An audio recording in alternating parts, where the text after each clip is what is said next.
Hello everybody, my name is Ratnos, and in today's video we're going to talk about super rares. Super rares are a lot like regular rares, except they can drop even better loot.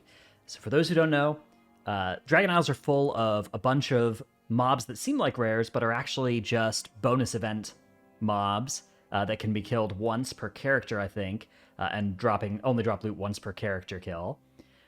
Then there are a bunch of regular rares. Regular rares are very good to farm, but they only scale item level up to 369 or 372, depending on the item and depending on the rare. But then there are a set of super rares that can scale their items all the way up to 385 and potentially even higher as well. Akrasoth here is one of them. I already killed him, unfortunately, just before I started recording on this. But Akrasoth here in Thaldraszus is one such mob. It's not even an elite.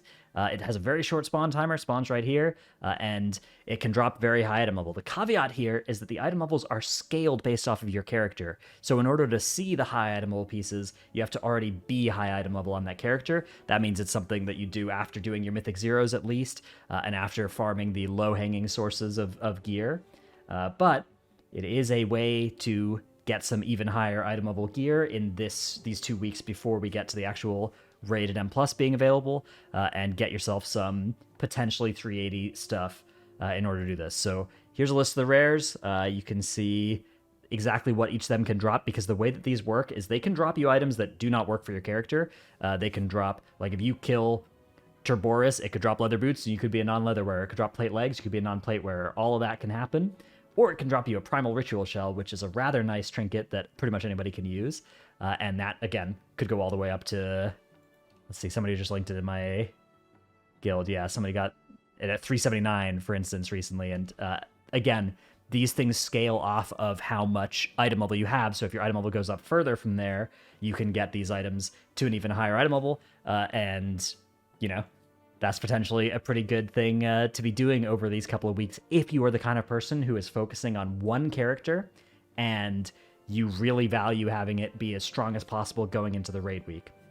Another caveat here, of course, these items will be made obsolete extremely quickly. Their gear, as much as it might seem really cool now, is going to be worse than end of dungeon gear from like a +5, +6, +7, that kind of stuff, depending on how much work you put into this. So,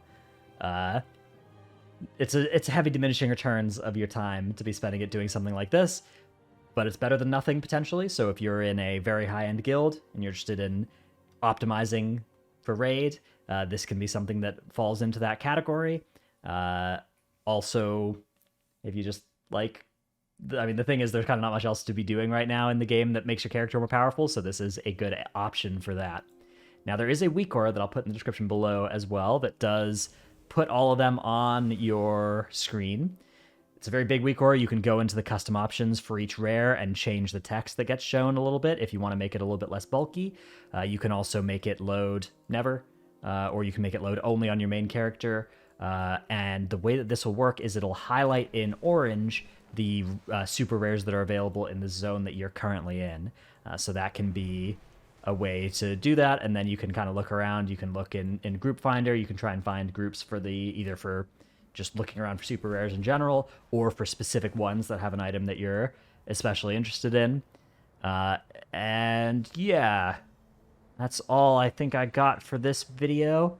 The only thing to mention is that I think Fisherman Tanak may have been nerfed, and it's very possible that all of these will potentially get nerfed in the near future, because they do seem to be continuously nerfing whatever the best thing to be doing is on any given day. It gets nerfed the next day, so that is keeping me in business in terms of making these videos, but it does mean that this may be obsolete information relatively quickly. So if there is, there'll be a Wowhead post on it. I'll try and get back to this video and pin it in the comments below so that you can see. My guess is if they were to nerf this, they would cap the item level at something like 372 or 378 or something. But as of right now, it's not capped. It's only capped by your character's item level scaling it, which, of course, it is pretty hard to be, 370 already this week. But if you are, then you can use this to get even higher item level. Anyways, hope you enjoyed this video. Thanks for watching. See you in the next one. Bye.